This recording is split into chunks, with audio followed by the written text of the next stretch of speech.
நீர் கைலாயத்தை தரிசனம் பண்ண கஷ்டம், தேவர்களால் முடியாது, மனிதர்களாலும் முடியாது, தேவர்களாலே முடியாது. நீ திரும்ப போவதுதான் உமக்கு கடமை அப்படிங்கிறார். உடனே உடலை பாருங்க, ஆளும் நாயகன் கையிலையில் இருக்கை கண்டல்லால் மாளும் உடல் கொண்டு வீடே என மறுத்தார்.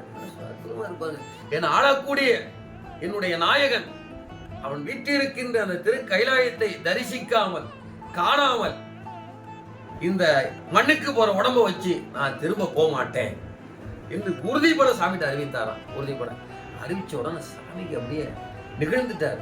என்ன உரைப்பு சாமிக்கு எல்லாம் தெரியும், ஆனால் இப்பேற்பட்ட உரைப்பு உடையவர், உறுதி உடையவர் என்று உலகத்துக்கு தெரியணுங்கிறதுக்காக இதுவரை அவருடைய வாக்கு மூலமா அது வரணும்னு பொறுத்து இருந்தார் சாமி. இப்ப எடுக்கிறவர் ஆங்கு மற்றவர் துணிவறிந்து அவர் தமை அறிய, அவர் தமை அறிய நீங்கு மாதவர் விசும்பிடை கறந்து நீழ்மொழியால் ஓங்கு நாவினக்கரசனே எழுந்தீர் சொல்றார். ஓங்கு நாவினக்கரசனே எழுந்திரி என்று அசரி திருவாக்காக, வானத்திலே மறைந்து அசரி திருவாக்காக ஓங்கு நாவுக்கரையரே எழுந்திரீர் சொன்ன உடனே தீங்கு நீக்கி யாக்கை கொண்டு எழுந்து ஒளி திகழ்வார்.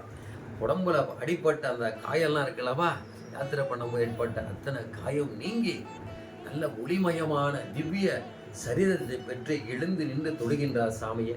இப்ப சொல்றார் சாமிக்கு மேல வானத்துல மறைந்து இருக்கிறார்.